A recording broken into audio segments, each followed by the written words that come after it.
Olá pessoal, tudo bem? Eu me chamo Felipe Reina. Nesse canal eu conto a minha trajetória de conversão do protestantismo para a Igreja Católica, né? E hoje eu quero falar sobre um assunto que é essencial, é talvez o cerne. Se alguém me perguntasse, me dá uma única razão para me tornar católico, uma só. Essa razão seria a Eucaristia.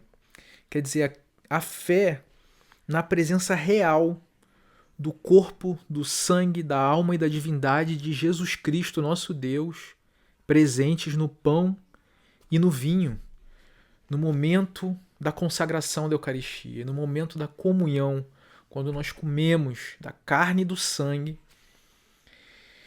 e firmamos, né, e renovamos todos os dias a nossa aliança, né, com o nosso Senhor, Deus, a aliança de Deus com o seu povo.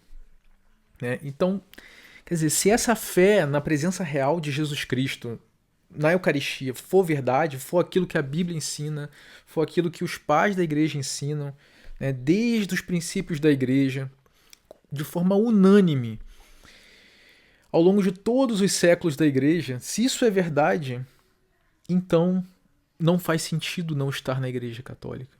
Porque ali é o único lugar onde você vai encontrar a presença real de Jesus Cristo nos elementos da Santa Ceia. Só que nesse vídeo aqui eu não quero me focar tanto na Bíblia, porque a Bíblia acaba sendo uma fonte de contenda. Né? Porque é claro que pessoas que vêm de outras denominações evangélicas e tal, é claro que eles vão buscar respostas aqui, eles vão ver que tem uma mensagem de Jesus em João 6 no finalzinho, que ele fala da carne, vai pegar um elemento ali, outro aqui, vai falar que fazer isso em memória de mim, então é só para memorizar, não é para você de fato instanciar. Então, quer dizer, você pode discutir, é claro que sim, porque se não houvesse algum subsídio na Bíblia para que a pessoa cresce que era apenas um símbolo, não teriam tantas denominações dizendo isso. Né? Então, quer dizer, a Bíblia acaba sendo uma fonte de contenda. É claro que eu posso mostrar vários versículos que reforçam a ideia de que esse pão e esse vinho não são coisas comuns, né? Mas nós vamos ficar sempre naquele impasse, um impasse do sola escritura, né? Então, por isso, nesse vídeo de hoje, eu quero trazer para vocês testemunhos dos primeiros cristãos, aqueles que conviveram com os apóstolos, textos dentro dos 2 primeiros séculos da igreja, ou seja, da igreja primitiva mesmo. Ou seja, eu só vou ler para vocês aqui textos dentro dos 2 primeiros séculos da igreja, até o ano 200. Né, para também ninguém acusar e dizer que não, isso aí é Constantino. Constantino apareceu lá no ano 320 e pouco. Constantino, os textos que eu vou ler, Constantino nem sonhava em nascer, tá bem? Então eu só vou ler textos de pessoas que de fato conviveram com os apóstolos ou conviveram com aqueles que conviveram com os apóstolos. Então a primeira, segunda geração, no máximo terceira geração de distância em relação aos apóstolos, para você ver que entre os pais da igreja, meus amigos, eu posso dizer com toda segurança, nesse tema, o tema da Eucaristia, não havia nenhum. Você não vai encontrar nenhum pai da igreja dizendo algo diferente que não seja a fé em que a liturgia eucarística é uma liturgia sacrificial. Não significa que você está sacrificando de novo Jesus, claro que não, mas você está instanciando, é como se você trouxesse ao presente aquele sacrifício que o Senhor fez no Calvário. Tanto é que na Santa Ceia o Senhor traz ao presente antes mesmo de se sacrificar, né? E depois nós vamos ver o apóstolo Paulo falando que Cristo é o cordeiro imolado antes da fundação do mundo. Então, quer dizer, você vê como essa dimensão do sacrifício do Senhor, ela é eterna no fundo, né? Ela acontece na história, mas ela está suspensa na eternidade, né? E toda vez que nós fazemos o ritual eucarístico, nós trazemos ao presente, ao momento, toda a verdade, né, do sacrifício do Senhor, né, daquilo que Ele fez por nós. Então, as duas coisas que você vai ver nesses textos antigos é a fé em que a liturgia cristã é uma liturgia sacrificial, né, em que a Eucaristia tem essa ligação, como nós lemos agora no 1 Coríntios capítulo 10, essa ligação com o sacrifício do templo, é como se fosse o sacrifício da nova aliança sendo toda vez trazido, né? O mesmo sumo sacerdote, que é o mesmo que é também o holocausto, né? Que é Jesus. Ele é o que sacrifica, ele é o sacrificado, né? E você vai ver também a fé em que esses elementos não são elementos comuns. Uma vez que você faz a consagração dos elementos, eles se tornam presença real de Cristo.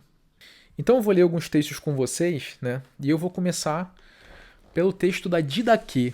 Então eu vou pegar esse livro aqui, que é o Padres Apostólicos, né? da coleção da Patrística, da Paulus, né?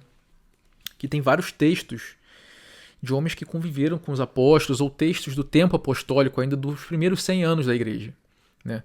Eu vou começar pela Didaquê, que é um texto anônimo, mas que todos os especialistas concordam que é um texto por volta da década de 70. Né? Então, ali na época da destruição do templo, na época em que o apóstolo João ainda era jovem, né? Os apóstolos Pedro e Paulo tinham morrido há pouco tempo. Né? Então, você tem um texto assim ainda com um cheiro dos apóstolos. Né? Então, se você for na Didaquê, é um texto escrito entre o ano 70 e o ano 80, provavelmente. Se você for no parágrafo 9, a partir do versículo 5, você vai ver que no 9 ele começa a descrever o ritual da Eucaristia. E a partir do 5 ele vai falar assim, ó: ninguém coma nem beba da Eucaristia se não tiver sido batizado em nome do Senhor, porque sobre isso o Senhor disse: não deem as coisas santas aos cães. Então, olha só a linguagem que esses cristãos do primeiro século estão usando, as coisas santas, não as deis aos cães. E daí você vem, porque na Bíblia não tem nenhuma passagem dizendo claramente que só os batizados tinham acesso à Eucaristia, mas você vê como isso era uma prática desde o início na Didaquê, né? Então não dê as coisas santas aos cães. E se você continuar lendo, né, depois de tomar a Eucaristia, ele vai falar no capítulo 10, né? Os agradecimentos depois da Eucaristia. Ele fala: depois de saciados, agradeçam deste modo: nós te agradecemos, Pai Santo, por teu santo nome, que fizeste habitar em nossos corações, e pelo conhecimento, pela fé e imortalidade que nos revelaste por meio do teu servo Jesus. A ti a glória para sempre. Tu, Senhor Todo-Poderoso, criaste todas as coisas por causa do teu nome, e destes aos homens o prazer do alimento e da bebida, para que te agradeçam. A nós, porém, olha essa parte, a nós, porém, deste uma comida e uma bebida espirituais e uma vida eterna por meio do teu servo. Então veja a linguagem que eles estão usando. A nós deste uma comida e uma bebida espirituais, se referindo à Eucaristia. Então veja que na Didaquê você já tem muitos elementos reforçando essa concepção da igreja desde o início, né? Mas eu vou ler vários outros textos para vocês verem que não é uma coisa isolada. Outro autor cristão, esse é da virada do primeiro para o segundo século, é Inácio de Antioquia, né? Um grande Marte, foi devorado pelas feras em Roma, era bispo de Antioquia, conviveu com o apóstolo João, ele conviveu com o apóstolo Pedro e Paulo, né? Então, quer dizer, você está falando de um homem apostólico de fato. E nós temos 7 cartas preservadas de Santo Inácio, que foram escritas ali entre o ano 100 e 110. Então olha a antiguidade, o apóstolo João morreu provavelmente na década de 90. Então essas cartas são escritas assim 10 anos no máximo depois da morte do apóstolo João. E se você ler Inácio de Antioquia, a carta aos Filadelfienses, né, no parágrafo 4, você vai ler o seguinte, olha o que ele diz: preocupai-vos em participar de uma só Eucaristia. De fato, há uma só carne de nosso Senhor Jesus Cristo e um só cálice na unidade do seu sangue, um único altar, assim como um só bispo, com os presbíteros e os diáconos, meus companheiros de serviço. Desse modo, o que fizerdes, fazei-o segundo Deus. Então veja que ele já está falando aqui de altar, mais uma vez ligando a ideia de sacrifício, porque o altar é o lugar onde se sacrificava o cordeiro, né? Imagina, rememorando desde o altar de Abraão, onde coloca Isaac, depois Deus providencia o cordeiro. Você veja como a Eucaristia está sempre ligada também a essa ideia do altar e do sacrifício, né? Ainda de Inácio, né, se você for agora a carta aos Esmirniotas, no parágrafo 6, de 2 a 7, eu vou abrir aqui para vocês lerem, eu vou colocar na tela para vocês poderem ler também, junto comigo. Que ninguém se engane, até para os seres celestes, a glória dos anjos, os principados visíveis e invisíveis, se não crerem no sangue de Cristo, haverá julgamento. Quem puder compreender, compreenda.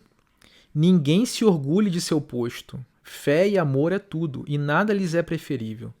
Considerai aqueles que têm opinião diferente sobre a graça de Jesus Cristo, que veio até nós, como eles são opostos ao pensamento de Deus, não se preocupam com o amor, nem com a viúva, nem com o órfão, nem com o oprimido, nem com o prisioneiro ou liberto, nem com o faminto ou sedento.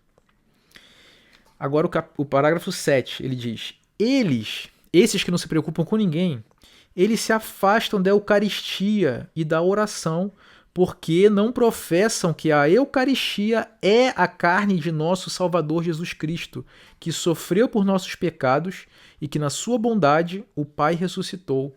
Desse modo, aqueles que recusam o dom de Deus morrem nas suas disputas.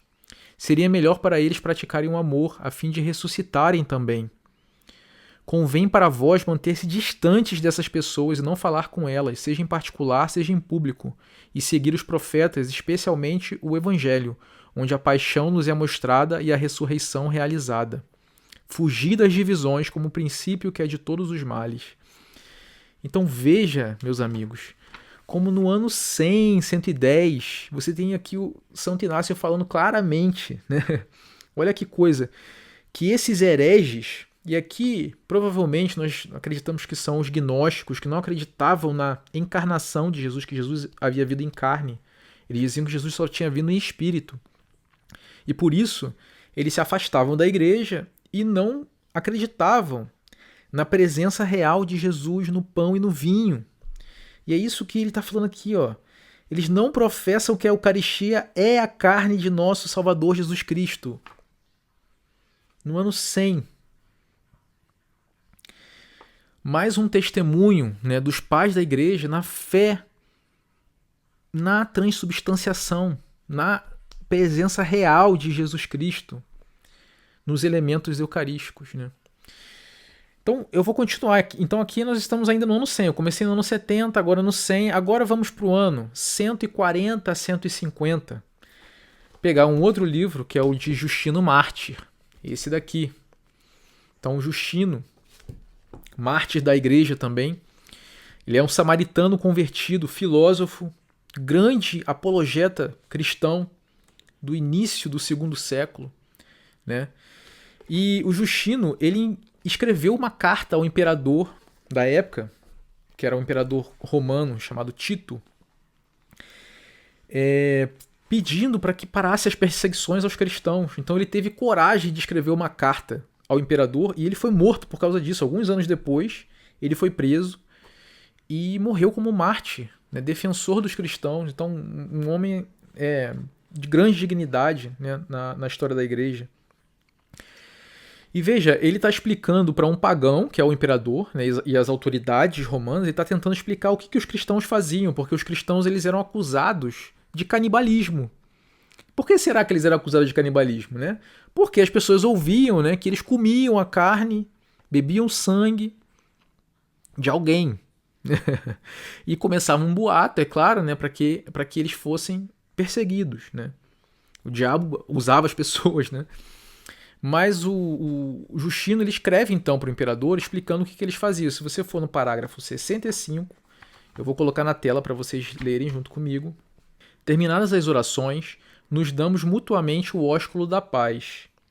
Depois, aquele que preside aos irmãos é oferecido pão e uma vasilha com água e vinho. Pegando-os, ele louva e glorifica ao Pai do Universo através do nome de seu Filho e do Espírito Santo. Olha a trindade aqui já aparecendo. Ano 140, meus amigos. E pronuncia uma longa ação de graças por ter nos concedido esses dons que dele provém. Quando o presidente termina as orações, a ação de graças, todo o povo presente aclama dizendo Amém. Amém em hebraico significa assim seja.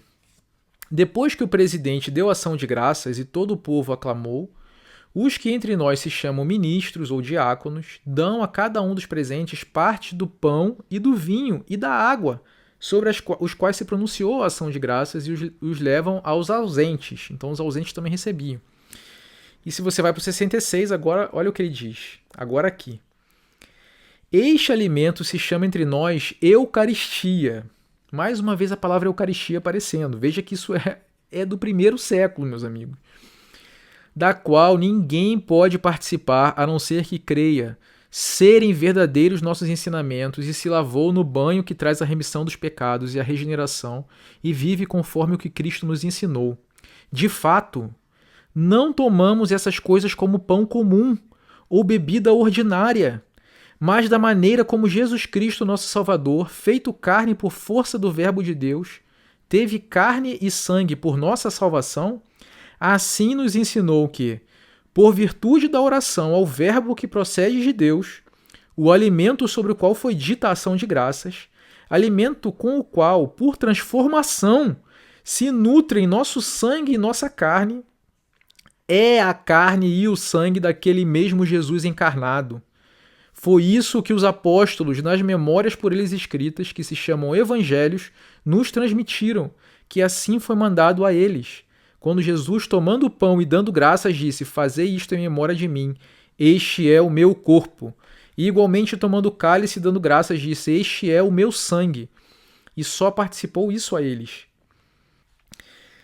Então veja, ele fala aqui o que depois a igreja vai elaborar teologicamente, né, no termo transubstanciação, para deixar mais claro essa ideia de que os elementos se transformam de fato em corpo, sangue, alma e divindade de Jesus. Né? Ele usa o termo por transformação, né, que se tornam a carne e o sangue de Jesus encarnado.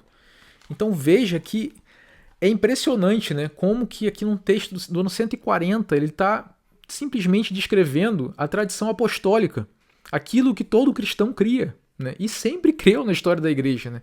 Então você vê que quase todas as igrejas evangélicas hoje no Brasil, né, por virem da tradição, principalmente da tradição batista, que depois vem a tradição pentecostal, neopentecostal, as igrejas independentes, todas elas carregam essa ideia, né, de que não existem os sacramentos, e de que esses elementos são simples símbolos.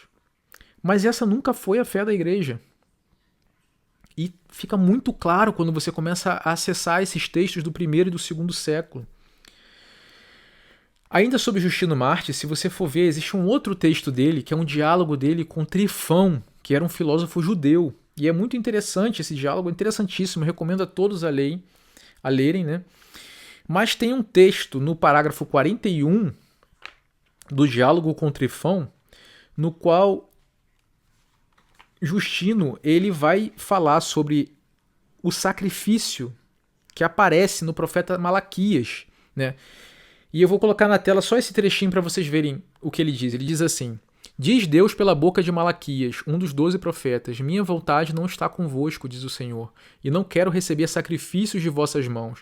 De fato, desde onde o sol nasce até o poente, meu nome é glorificado entre as nações, e em todo lugar se oferece ao meu nome incenso e um sacrifício puro. Assim, antecipadamente fala dos sacrifícios que nós, as nações, lhe oferecemos em todo lugar, isto é, o pão da Eucaristia e o cálice da própria Eucaristia. Então veja que aqui, São Justino Marte, ele está dizendo para o judeu Trifão, está dizendo que o pão e o vinho da Eucaristia são, na verdade, o sacrifício da nova aliança, né, que já foi profetizado no profeta Malaquias, que seria oferecido no mundo inteiro, do nascente ao poente. né? Que é o que de fato a igreja faz hoje. Todos os dias tem Eucaristia acontecendo no mundo todo. Não existe uma hora do dia que não haja uma Eucaristia acontecendo, né?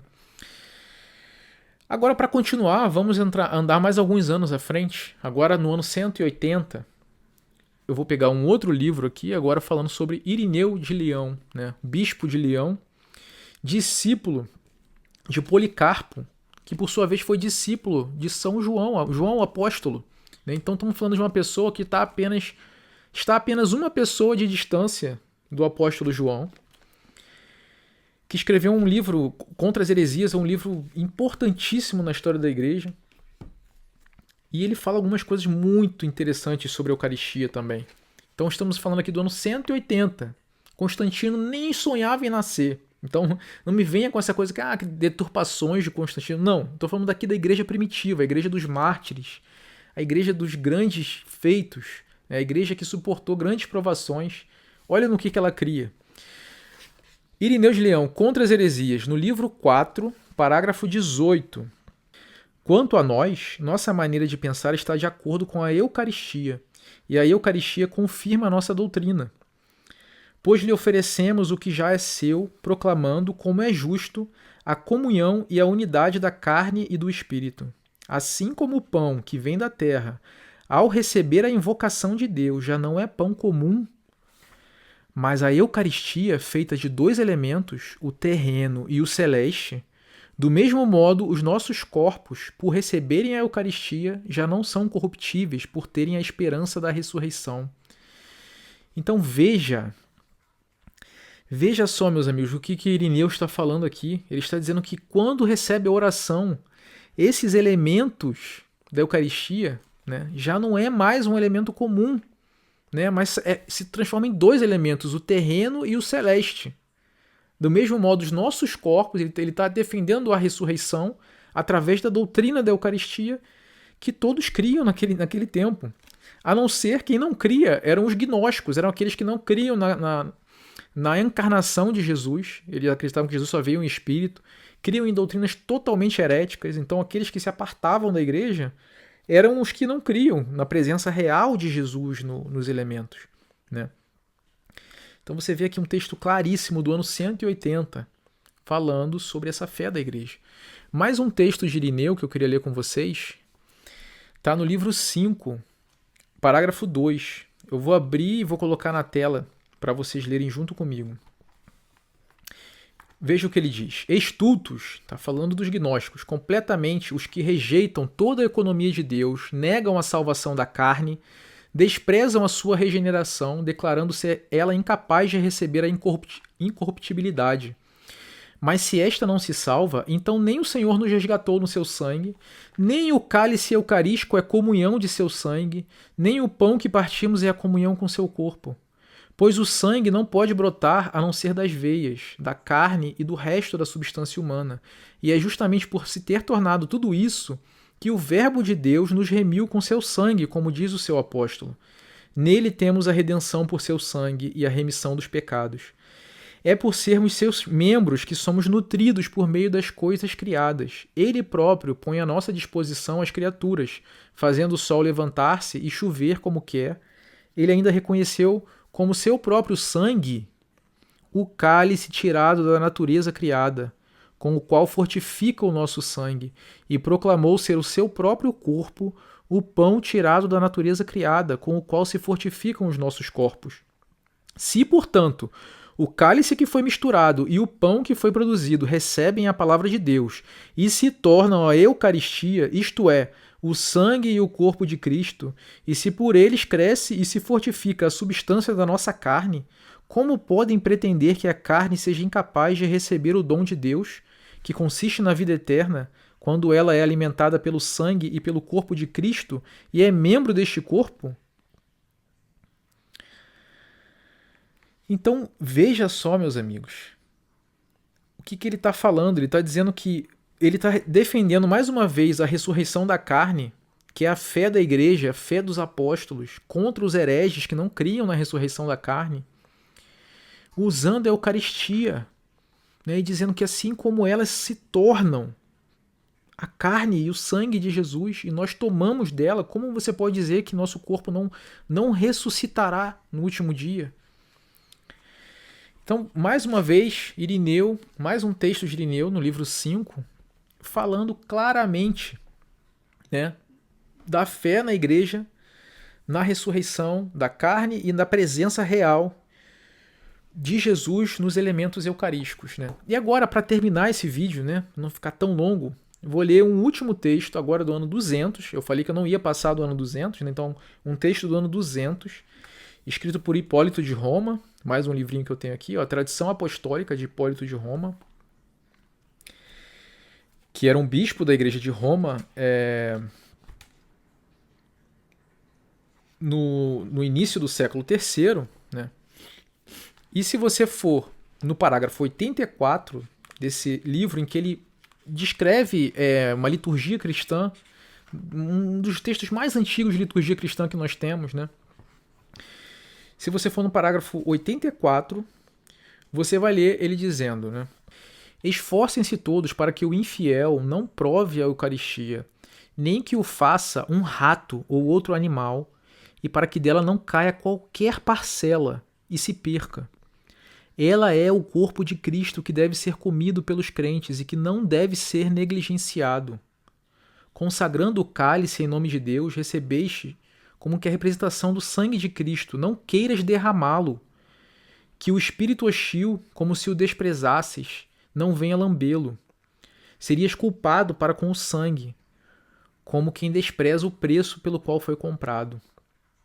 Então veja nesse texto de Hipólito, um texto tão antigo da igreja, como já havia preocupação com os elementos eucarísticos. Ele está dizendo assim, não deixe cair uma partícula do pão no chão, para que um rato não coma, não venha um cão lamber, né, o vinho, porque esses elementos são santos, são sagrados, né, eles são o próprio corpo e sangue de Jesus. Então você veja essa preocupação que você vê na igreja católica com os elementos eucarísticos, né, todo o cuidado, a adoração que eles recebem, né, a veneração que eles recebem, né, como eles são colocados ali no Santíssimo com todo cuidado, são a forma de também, depois de depor esses elementos, dissolvê-los em água com todo cuidado quando eles já passaram algum tempo, para que eles não caiam no chão. Se eles caírem no chão, eles precisam ser recolhidos com todo cuidado.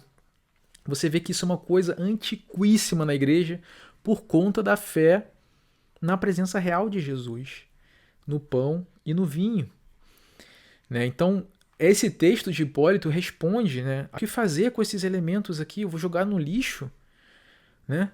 Como pode? Nós acabamos de tomar esse elemento aqui. Eu ouvi as palavras do apóstolo Paulo dizendo que deve comê-lo de forma digna. E agora, quando acabou o culto, eu vou jogar no lixo, como se fosse um elemento qualquer, deixa as crianças comerem. Vocês vejam que isso não está em concordância com a tradição milenar, bimilenar da igreja, meus amigos, né? Então, você veja, quando eu cheguei à conclusão, primeiro pelos próprios textos da Bíblia, se você lê com o coração aberto, você vê que isso está muito claro. Leia João capítulo 6 inteiro, você vai ler como é claro isso, né? E depois, conhecendo os pais da igreja, conhecendo a literatura da igreja, eu só quis ler para vocês aqui, eu já estou fechando esse vídeo, só nos 2 primeiros séculos da igreja. Mas se você continuar, aí a abundância é enorme. Você vai encontrar Hipólito falando sobre isso, São João Crisóstomo, Santo Agostinho, São Jerônimo. Todos os pais da igreja criam assim. Você não vai encontrar ninguém dizendo que são apenas símbolos. Então, se eu tivesse que dar uma única razão, me dê só uma, né, para que eu creia na Igreja Católica, eu diria a Eucaristia. Essa é a fé de 2000 anos da Igreja, né? Eu vou parar por aqui, a gente se vê num próximo vídeo. Se você gostou, curta, se inscreva no canal, eu vou sempre enviar novos vídeos, né? E a gente se vê num próximo vídeo. Tchau, tchau!